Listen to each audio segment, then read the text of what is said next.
Ehtimal nəzəriyyəsi və riyazi statistika fənni üzrə deməli aralıq imtahan suallarına düşə biləcək sual tiplərini izah edirəm. Yenə deyirəm, mən 2024-cü ilə imtahana düşmüş bu PDF-dən ona görə istifadə edirəm ki, burada sual nümunələri çoxdur və siz aralıq imtahanda suallarla tanış olmursunuz deyə. Ona görə də hər tip sualdan istəyirəm biləsiniz ki, hər hansı bir sual rastınıza çıxsa, artıq siz ona hazır olasınız. Yəni, hər bir düstura aid olan sual tipindən çalışıram burada izah edim. İndi isə biz dispersiyanı öyrənəcəyik. Dispersiya təsadüfi kəmiyyətin ədədi xarakteristikalarından növbətisidir. Birinci riyazi gözləməkdir. Riyazi gözləməyə aid olan bir sıra test suallarını izah etdik. Dispersiya dx vasitəsilə işarə edirik. Və dx necə tapılır? Dx bərabər olur. Riyazi gözləməni bilməsək dispersiyanı tapmaqda çətinlik çəkərik. Yəni, bir növ heç tapa bilmərik də deyə bilərəm. Mx-in kvadratından çıxarlar mx-in kvadratını. Yəni, bu nə deməkdir? Məsələn, sırf bu sual həll etmək üçün biz birinci mx kvadratını tapmalıyıq. Bayaq bizim x kvadratının riyazi gözləməsinə aid bir sualımız var idi. Mən bu zaman x-ları kvadrata yüksəldəndən sonra ehtimallarına vurmalıyam. Mənfi 1-in kvadratı 1, 0,2-yə vuranda ilə 0,2, 0-ın kvadratı 0 vur 0,3 ilə 0,3 eləyər. 2-nin kvadratı 4, 4 də 0,5-ə vuranda 2. Deməli, bu oldu 2,2. Biz birincini tapdıq. Daha sonra isə mən bundan nəyi çıxmalıyam? Mx-in kvadratını, yəni sadəcə riyazi gözləməni tapmalıyam. Bu zaman isə mənfi 1-i 0,2 vuracam. Mənfi 0,2, üstə gələk 0 vursaq 0, üstə gələk 2-nin özünü 0,5-ə də vuranda 1 eləyər və bu da eləyir 0,8. İndi bizə qaldı nə etmək? 2,2-dən 0,8-in kvadratını çıxmaq. Özünü yox, kvadratını. O da eləyir %64. O da bərabərdir. 220-dən 64 çıxanda 156 qalar. Deməli, 1,56 oldu bizim cavabımız. Sonra binomial paylanma. Bayaqki videoda mən bunların hamısına Bernoulli paylanması demişdim. Binomial paylanmadır. Binomial paylanmanın riyazi gözləməsi xatırlayırsınızsa n vur p idi. Dispersiyası isə bərabərdir n, p və əlavə olaraq bir dənə də q-yə. Deməli, dispersiya istəyirsə bizim düsturumuz NPQ-dür. Dəmir pulu neçə dəfə atmaq lazımdır ki, hər hansı üzün düşməsini göstərən təsadüfi kəmiyyətin dispersiyası 6-ya bərabər olsun. Deməli, eynən bu elə binomial paylanma düsturu vasitəsilə həll olunacaq. Neçə dəfə atmaq lazımdır? Eyni bilmirik. Dəmir pulu atanda nə hansı bir üzün düşmə ehtimalı 2də 1-dirsə, düşməmə ehtimalı da 2də 1-dir. Və dispersiya NPQ bərabərdir 6 olsun, 6. Və buradan n-i tapırıq. N bərabər olur 4 vur 6-ya 24-də. Bir oyun üzərində bir dəfə atanda düşən xalların sayının riyazi gözləməsini tapın. Yəni, əslində bu nə deməkdir? Nə düşə bilər? Hansı xallar düşə bilər? Biz burada bunu cədvəl formasında edəsi olsaq,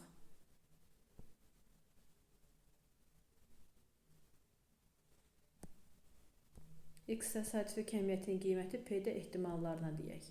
Deməli, x burada nə ala bilir? 1 düşə bilər, 2 düşə bilər, 3 düşə bilər, 4 düşə bilər, 5 və 6 üzü var da nəyin? Oyun üzərinin. 1-in düşmə ehtimalı 6da 1, 2-nin də düşmə ehtimalı 6da 1, 3-ün də düşmə ehtimalı 6da 1. Yəni, hamısı 6da 1-dir. 6da 1. Və riyazi gözləməni tapanda bilirik ki, biz n-ləri p-lərə vurub toplamalıyıq. 1-i 6da 1-ə vurdum, 2-ni 6da 1-ə, 3-ü 6da 1-ə, 4-ü, 5-i 6-ın hamısını 6da 1-ə vurub toplamalıyam. Deməli, ümumiyyətlə 6da 1-i çölə çıxara bilərəm. Olacaq 1, 2, 3, 4, 5 və 6-nın cəmi. Bu da bizə nə verər? 2, 3, 5, 5 ilə 5, 10, 1 ilə 4 ilə 6, o da 10, 21. 21 bölək 6. 21-ni də 6-ya bölsək, 3-ə ixtisar gedər, olar 7 bölək 2, yəni 3,5. Bu qədər. Dispersiyanın elə yaxşı oldu əslində bu sualına rastlaşmağımız. Mən elə bunun üzərində dispersiyanın xassələrini tam sizə izah edə bilərəm.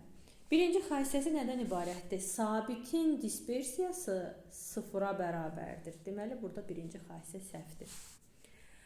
Sabit varsa, əmsal daha doğrusu varsa, əmsalı biz dispersiyadan əvvələ əmsalın kvadratı şəklində çıxardırıq. Bu düz xassədir.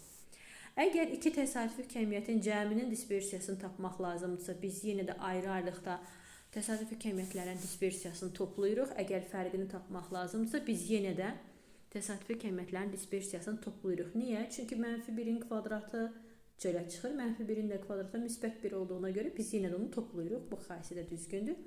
Deməli, A variantı birinci xassəyə görə səhv idi. Bu düzgün cavab deyil. İkinci cavabda sabitin dispersiyası sıfırdır. Düzdür. Sabit kvadratı ilə əmsal dispersiya qarşısına çıxa bilər. Düzdür. Amma toplayanda toplayırıq, çıxanda biz yenə toplayırıq dedik. Çünki -1-in kvadratı müsbət 1 olduğuna görə bu xassə səhvdir. Sabitin dispersiyası sabit deyil, sıfır. Bu səhvdir. Sabit özü olduğu kimi çıxmır. Bu da səhvdir. Və təbii ki, toplayanda çıxır, çıxanda toplayır. Bu ümumiyyətlə başdan ayağa hamısı səhvdir. Əgər desəydi hansında tamamilə səhv cavabdır, elə tamamilə səhv cavab budur. Sonuncuya baxaq. Sabitin dispersiyası sıfırdır. Təbii ki, düzdür. Sabitin əmsal S kvadrat şəklində dispersiyadan əvvələ yazıla bilər. Düzdür. Topla və ya çıx deyilsə, biz yenə də ayrı-ayrılıqda diskret təsadüfi kəmiyyətlərin dispersiyalarını toplayırıq. Sonuncu xassə də düzdür. Deməli, ən son variantımız bütün dispersiyanın xassələrini hamısını ifadə etdi. Və bu xassələrə əsasən 236 nömrəli sualın izahatını verə bilərik. Əgər topla deyilirsə, deməli bizi ayrı-ayrılıqda toplamalıydıq. Yəni dx üstə gələk dy yazardıq. Nə zaman sadəcə dx-ə bərabərdir? Əgər dy 0 olarsa və dy nə vaxt 0 olar? Y əgər sabit olsaydı. Ona görə bu cavab düzdür. Dispersiyanı tapaq.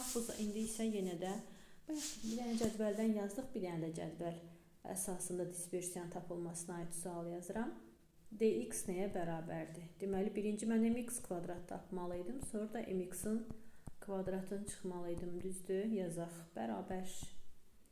X-i kvadrata yüksəldib vurmalıyam. 100-ü 0.1-ə vursam 10. 400-ü 0.6-ya vursam 240. 2500-ü, yəni 50-nin kvadratını 0.3-ə vursam da eləyər 750. Çıxaq. Bu dəfə isə özünü, sadəcə özünü vururuq. 10-u 0.1-ə vuranda 1, 20-ni 0.6-ya vuranda 12, 50-ni də 0.3-ə vuranda 15 və bunun kvadratı. O da bərabər 1000 çıxılsın, 28-in də kvadratı 28 eləyir də, 28 eləyir 784. Buradan da qalır 216. Dispersiyanı tapdıq. 2 mərhələli şəkildə deyə bilərik. Bu yenə də eyni şeydir. İstəmirəm bunu tamamlamaq əslində. Yəni, yuxarıdakı qaydaya əsasən dispersiyanı tapırıq, hər neçə olursa. Dispersiyanı tapandan sonra indi burada xassələri tətbiq eləyəcəm sadəcə. Xassələr nə deməkdir? Əgər əmsal var idisə, əmsal kvadratı ilə çölə çıxırdı. 3-ün kvadratını dispersiyaya vurmaq lazımdır və sabitin də dispersiyası elə sıfırdır. D7 sıfırdır. Ona görə də burada qalır elə 9 vurulsun dx. Yəni, bayaqki qayda ilə əvvəl kvadrata yüksəltməklə ehtimallara vurub toplayırıq. Sonra isə özlərini sadəcə vurub topladığımız adi riyazi gözləməni tapdığımız ondan çıxmalıyıq. Yəni, yenə deyirəm, mx kvadratından mx-in kvadratını çıxıb 9-a vuracaq. Xassənin tətbiqi bundan ibarətdir. Poisson paylamasının dispersiyası nəyə bərabərdir? Poisson paylamasının həm riyazi gözləməsi, həm dispersiyası. Hər ikisi elə lambdaya bərabərdir. Bu da Poisson paylaması. Bu eyni sualdır. Əgər riyazi gözləməsi lambda idisə, riyazi gözləmənin kvadratıdır bu sadəcə olaraq. Ona görə də cavab olur elə lambdanın kvadratı.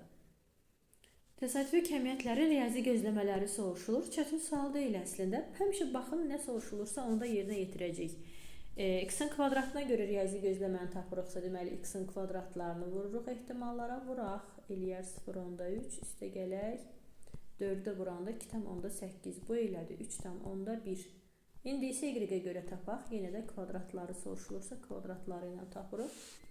9'u vuranda eləyər 3,6. Üstə gələk 16. 16'nı da 6'ya vuranda 6,4. Yox, 16'nı 6'ya vuranda neçə eləyir? 60, 36, 9,6 eləyər. 9,6 eləyər. Bu da neçə oldu? 12, 13,2. Və topla dediyinə görə biz də bu ikisini toplayırıq. 16,3. Diskret təsadüfi kəmiyyətin rəzi gözləməsi. Sadə bir şeydir. X-in kvadratına görə tapılmaq lazımdır. X-in kvadratına görə rəzi gözləmə tapılıb və xassələri tətbiq olunmalıdır. Mx kvadrat bərabərdir. 1'i vuranda 0,2, 4'ü vuranda 1,2, 9'u da vuranda 4,5 bərabər. 1,4, 5,9. Sonra nə deyilir? 2'ye vur deyilir. 2'ye vururuq. 11,8 eləyər. Üstünə 1 gəl deyəndə üstünə də 1 gəlirik. Rəzi gözləmə xassələri asandır. Nə deyilirsə onu da eləyirik. 12,8 cavab aldıq. Yaxşı, bu suallardan baxın, bu tipli suallardan həll edək. Dispersiyan xassəsini tətbiq etməklə. Deməli 8 nə olur? Əmsal kvadratı ilə dispersiya qarşısında yazılır. Dx. Mənfi 5'in kvadratı çölə çıxır. Olur 25. Vuraq. dy. Və sabitin də dispersiyası 0'dır. Ona görə heç nəzərə almadıq. Deməli 64 2'ye vurulmalıdır. 25 də 3'e vurulmalıdır ki, bu da 203 eləyir. D2x nə deməkdir? 2 kvadratı ilə çıxacaq. 4 dx olacaq. Çıxılsın. Dx sözü a-dırsa, yəni sabitdir. Sabitin də dispersiyası 0'dır. Deməli qaldı 0. 4 dx o da olur 4 vuraq a. Yenə də bənzər sual. 4. 2'nin kvadratı 4 olaraq çıxmalıdır. Dx çıxılsın. dA. dA 0'dır. Dx'daki a'dır. Oldu 4a çıx 0. Yenə də 4a qaldı. Poisson paylamasını bayaq dedik. Poisson paylamasının dispersiyası ilə lambdadır. Verilən lambdadır. Biz sadəcə xassələr tətbiq etməliyik. Lambda əgər ədəddirsə 0,3, yəni sabitdir. Sabitin də dispersiyası 0 oldu. Mənfi 5 kvadratı ilə çıxmalıdır. Müsbət 25 eləyir və dx yazmalıyıq. Deməli bizdə burada sadəcə qalır %25'i 25'i %3'e vurmaq, o da eləyər 7,5. Yenə də, amma burada riyazi gözləmə soruşur. Poisson paylamasının riyazi gözləməsi də lambdadır, dispersiyası da lambdadır. Bunu bayaq dedik. Xassəni tətbiq edək. 3'e vurmaq lazımdırsa 3'e vuracağıq. Kvadrata yüksəltmək lazımdırsa kvadrata yüksəldirik. Çıxmaq lazımdırsa çıxırıq. 5'e vurmaq lazımdırsa 5 vurulsun. 0,3. Yəni budur. Riyazi gözləmədə nə deyilirsə onu da etmək lazımdır. 3, 9, 15 mənfi 1,23 alınır.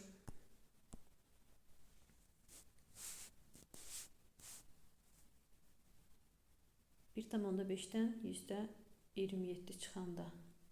150'den 27 çıxanda 123 qalır. Bəli. Yenə önəmli olan dispersiya xassələrini tətbiq etməkdir. Sabitin dispersiyası 0'dır. Mənfi 5 kvadratı ilə çıxacaq. Olacaq 25 dx. Yenə burada sabit alınır. Sabitin də dispersiyası 0'dır.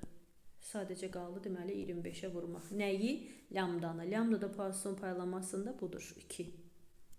25 vur 2. 50. Burada lambda görünür 3'dür. Deməli dispersiya 3'dür. Amma bir dənə xassələrinə baxaq. M5x bir ədəd verəcək bizə, sabit verəcək. Sabitin dispersiyası 0'dır. 2 isə əmsal olaraq kvadratı ilə çıxmalıdır qarşıya. Dx 4 vuraq 3 12. Bu isə A sigma parametrli normal paylanmadır və A sigma parametrli normal paylanmada A elə riyazi gözləmədir. Sigmanın kvadratı isə elə dispersiyanın özüdür. Və burada deməli dispersiya 1'ə bərabərdir. Xassə tətbiq etməliyik. Dx elə dx-dır 1'dir. Çıxılsın. Mx isə sabit olacaq. Yəni d 0,8. Çünki mx 0.8 daha. Sabitin də dispersiyası 0 olduğu üçün qalır burada 1. Bu isə binomial paylanmadır. Bayaqda mən bunun hamısına Bernoulli demişdim. Binomial paylanmada mən əslində demişdim, bir də təkrar ehtiyac varsa deyək. Bunun riyazi gözləməsi n vur p-dir, n 5-dir, p 0.3-dür. Dispersiyası isə n p q-dir. Amma baxaq görək burada bunun hansı bizə lazımdır. Bu bir sabitdir. mx kvadrat nə olmasından asılı olmayaraq bir ədəd verəcək. Ədədin də dispersiyası 0-dır. 3 isə əmsal kvadratı ilə çıxır. 3-ün kvadratı vuraq dx. Deməli, NP2-nü hesaplamalıyıq. 9 vurulsun. N neçə idi? 5. P 0.3. Q isə 0.7. Yəni, nə gördüksə hər şey bir-birinə vurduq. 45 də 21-ə vuranda 945. Yenə binomial paylanmaya əsasən xassələrə həmişə önəmli fikir verək. Bax, bu 2-dirsə kvadratı ilə çıxır. 2-nin kvadratı vur dx. Üstə gələk. Bunu isə hesablasaq bir ədəd verir də. Ədəd, yəni sabit verir. Sabitin dispersiyası. Bu 0 olacaq. Deməli, qalır burada nə etmək? Düsturumuz da nə idi? NP2 idi. 4 vur n 10'dur. P 0.2'dir. Q'dəki 0.8'dir. Yəni, o da 64 eləyər. Eyni ilə burada baxaq. Mx kvadrat bir ədəd olacaq. Ədədə bərabər olacaq. Ədədin də dispersiyası 0-dır. Dx də bir ədəd verməlidir. Bizə sabit verməlidir. O da 0. Və mənfi olanda çıxdıysa biz yenə də toplayırıq. Çünki mənfi 1-in kvadratı müsbət 1 eləyir. Toplayırıq nəyi? Dx-i. Bizə sadəcə bir dənə dx-in özünü yalnız tapmaq qaldı. O da ki np-q'dur. 5, 0.9, 0.1, 9 da 5'ə vuranda 45. Eyni ilə gelirsiniz, yenə eyni ilə ona aid ola biləcək sual. 2-dirsə olsun 2, amma burada mx var. Bu deməli sabitdir, 0-dır. Sadəcə dx qalır. Dx qalır, o da np-q'dur. 10 vur 0.2 vur 0.8, 2-ni də 8'ə vuranda 16. Hər 100 hadisədə 0.6-dırsa, riyazi gözləmə dispersiyasını tapın. Bu da elə binomial paylanma olacaq. Çünki n var, p var. P-yə də əsasən Q-nü tapırıq. Riyazi gözləməsi nə idi? NP idi. Dispersiyası nə idi? NP2 idi. Deməli, burada olur 100 vuraq 0.6. Üstə gələk. 100 vuraq 0.6. 0.6 P olanda 0.4 də Q olur. Bərabərdir. 60 da 24. 84. Dispersiyanın xassəsinin tətbiqi. Baxın, yenə də sualın birini deyim. O birisi eyni şeydir. Əgər belə bir təsadüfi kəmiyyətin dispersiyasını tapmaq lazımdırsa, yəni D3x üstə gələk 4y tapmaq lazımdırsa, topla deyəndə toplayırdıq. Əmsalları isə kvadratı ilə vururduq. 3-ün kvadratı dx-ə vurulmalıdır. Üstə gələk 4-ün kvadratı dy-ə vurulmalıdır. 9-u 9-da 1-ə vuranda 1, 16-nı 16-da 1-ə vuranda o da 1. Cavab oldu 2. Elə eynən bu sualda da 2-dirsə 2-nin kvadratı dx-ə vurulmalıdır. Üstə gələk.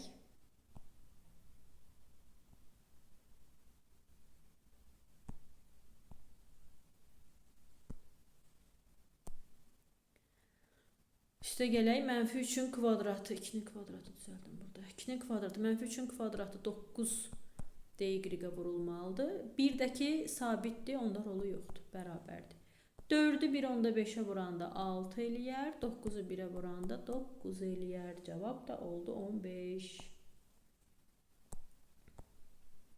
Sonra, yaxşı, burada ikinci tərtib mərkəzi moment soruşulur, onun izahatını verək. Diskret təsadüfi kəmiyyətin ədədi xarakteristikaları riyazi gözləmədir, dispersiyadır, orta kvadratik meyldir, hansı ki o da bərabərdir kök altda dx-a. Və bir də momentlər var, başlanğıc momentlər var, alfa k-lar, başlanğıc momentlər. O mx üstü k-ya bərabərdir.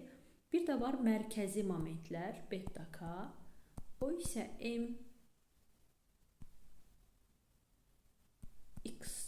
mx üstü k şəklində yazılır. Və burada da Burada da bizdən soruşulur ikinci tərtib mərkəzi moment. İkinci tərtib mərkəzi moment, yəni beta 2 soruşulur. İkinci tərtib mərkəzi moment bizə elə dispersiyanın özünü verir. Yəni elə ikinci tərtib mərkəzi moment sözü gördünüzsə, ikinci tərtib, deməli elə dispersiyanı hesablamalısınız. Dispersiyanda qaydasını demişdik. Mx kvadratından mx'ın kvadratı çıxılmalıdır. Buna aid də misallar yazmışıq bayaqdan. Bir də misallarda soruşulur. Birinci tərtib başlanğıc moment, alfa 1 soruşulur. Alfa 1, baxın, mən burada k-nın yerinə 1 qoysam elə mx alınar. Deməli, yadda saxlayın, birinci tərtib başlanğıc moment deyəndə elə riyazi gözləmə deməkdir. İkinci tərtib mərkəzi momenti isə bu dispersiyanın hesablanması anlamına gələcək. 4 dəzgahda fəhlə işləyir. Hər bir ehtimal 0.8-dirsə, orta kvadratik meylini tapın. Deməli, biz əvvəlcə dispersiyasını tapaq ki, bunun orta kvadratik meylini də sonra tapaq. Orta kvadratik meyl çünki bərabərdir kök altda dispersiyaya və bu nəyə bərabərdir? Bu binomial paylanmada n/q-yə bərabər olacaq. Kök altında n4-dür. P 0.8-dir, Q isə 0.2-dir. O da eləyir %8, 10.8. %64-dən 10.8 çıxır. 260 nömrəli suala aid demişdim, izah vermişdim. 4-ün kvadratını 6-ya vururuq, 11-in kvadratını 8-ə vururuq. 25-in də rolu yoxdur çünki sabitdir. Orta kvadratik meyl kök altda dispersiya deməkdir. Sadəcə dispersiyanı hesablamaq lazımdır burada. Dx-i tapırsınız. Mx kvadratı çıxaq mx-ın kvadratı şəklində və orta kvadratik meyl istəyirsə kök altda dispersiyadır. Yəni həmən şeyi kökdən çıxaracaq. Sigma belə yazılır, baxın, belə. Təsadüfi kəmiyyətin dispersiyasını tapın. 2-nin kvadratı 5-ə vurulur. Üstə gələk 5-in kvadratı 3-ə vurulur. 2-nin kvadratı 4, 4-ü 5-ə vursam 20. 5-in kvadratı 25, 25 də 3-ə vursam 75, 20 ilə də 75, 95, 16-nın rolu yoxdur. Çünki o sabitdir. Sabitin də dispersiyası 0-dır. Sonra fəhlə 2 dəzgahda işləyir. N2-dir. Ehtimal 0.8-dir. P-dəki 0.2 olar. P 0.8 olanda Q 0.2 olur. 2-ni 0.8-ə vurdu, onda 0.2-yə vuranda 16 vur 2, 32. Binomial paylanmada n/q-dür yenə. Bunlardan hansı yanlışdır? Baxaq görək hansı yanlışdır. Burada yanlış olan nədir? Yanlış olan odur ki, birinci kublar düsturudur, bildiyiniz kublar düsturu 3. Burada yanlış bir şey yoxdur. 2, bayaq dedim, ikinci tərtib mərkəzi moment dispersiyanı verir, düzdür. Birinci tərtib mərkəzi momentdə isə mx çıxaq, mx qalır, ona görə 0 verir. Amma burada bu 0 olanda bu 1 eləyir, m1 eləyir və m1 də sabitin riyazi gözləməsi sabit oldu, ona görə 1 olmalıydı. Ona görə bu səhvdir. 0-cı tərtib mərkəzi moment 0-a bərabər deyil, 1-ə bərabərdir. Bu elə dispersiyanın tərifidir, yəni bu elə dispersiyanın düsturudur. mx çıx, mx-in kvadratı ikinci tərtib mərkəzi momentdir, eyni zamanda da elə bu dispersiyadır. Riyazi gözləmə xassəsinə aid deyil, sabit olduğu kimi çıxır, sabitin dispersiyası 0-dır, topla deyəndə toplayarlar, çıx deyəndə yenə toplayırıq biz riyazi gözləmədə, ona görə sonuncu səhvdir. Və əgər bu, bir dənə burada diqqətli olun nədə, axıra qədər oxuyun. Burada mx riyazi gözləmədirsə, onda mx çıx mx kvadratı nəyi bildirir? Bu dispersiyanı bildirir.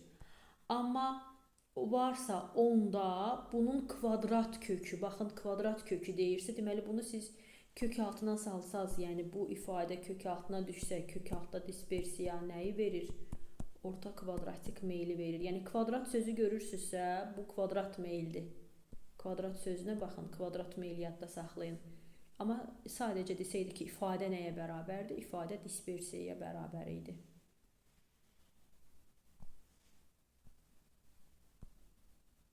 Sonra bu yenə də bayaqki sualdır. Burada mx çıx mx çıx mx 0 qalmalıydı. Ona görə səhvdir. Bir dakika. Yox, bir dəqiqə görün burada nə səhvdir əslində. Bir dəqiqə. Dəqiq gedək. Doğrunu axtarıq. Hə də bu səhvdir də, bu 0 olmalıydı da. Bu 1 olmalıydı, bu 0 olmalıydı. B bəndi, bu 1, bu 0 olmalıydı. Bu da ki, ikinci tərtib mərkəzi moment dispersiyadır. Hə, bu düzdür. Dispersiyanın xassəsinə aid deyil. Sabit özü yox. Əmsal kvadratı ilə çıxmalıydı. Ona görə A bəndi elə səhvdir. İkinci tərtib mərkəzi moment bayaq dedim. Bu elə dispersiyanı soruşur sizdən. Dispersiyanın tapılması qaydasına bayaqdan sual çox demişəm. 4-ün kvadratı 25-ə vurulmalıdır. 15-in kvadratı 12-yə vurulmalıdır. 255-in də rolu yoxdur. Burada baxın, 2 dənə sual səhv etmirəmsə, bu həndəsi paylanmaya aiddir. Bu 2 dənə sual cəmisi həndəsi paylanmadır. Həndəsi paylanmada da dispersiya nəyə bərabərdir? Burada isə riyazi gözləmə soruşulur. Riyazi gözləmə həndəsi paylamada 1 bölək P-dir. Və P də bizə verilir. 1 bölək 0,25. 25-də 100, bu elə 4-dür. Bunu aldıq. Dispersiyası isə həndəsi paylamanın Q böl P kvadratdır deyəsən. Hə, Q böl P kvadratdır. P-nin kvadratı P %25 olanda, yəni 4-də 1-dir, kvadratı 16-da 1 eləyir. Q isə 4-də 3 olur. Elə 4-də 3 olur da, yəni heç nə 4-də 3 olur. Bununla bu ixtisar getdi 4, 4 də yuxarı qalxdı, 3 vur 4 oldu 12. Həndəsi paylanmalı. En yoxdur da, yəni eni görmürsünüzsə say, heç yerdə görmürsünüzsə say yoxdur. Onda bu həndəsi paylanmadır. Say olsaydı binomial paylanma ilə gedərdik. NPQ ilə gedərdik. Məsələn, bu misalda. Burada n'dir. NPQ. N 60'dır. 3 xalının düşməsi ehtimalı 3 olması nədir desin. 10 altda 1'ə bərabərdir. Düşməməsi də altda 5'dir. Riyazi gözləməni tapın deyir. Riyazi gözləməsi isə n vur P'dir. 6 vur altda 1. 10'dur. İkinci tərtib mərkəzi moment bundan dedik. Bu ilə dispersiyadır. Mx kvadrat çıx mx'in kvadratı. Birinci tərtib başlanğıc momenti isə riyazi gözləmədir. X'ları P'lərə vurub toplayırıq. Birinci tərtib başlanğıc moment yenə riyazi gözləmədir. 10'u 0.2'yə, 20'ni 0.5'ə, 50'ni də 0.3'ə vurub toplayırsınız. Burada dayanım çünki bundan sonra paylama funksiyası və sıxlıq funksiyası növbəti 5-ci müazirə suallarıdır. Burada dayanıram.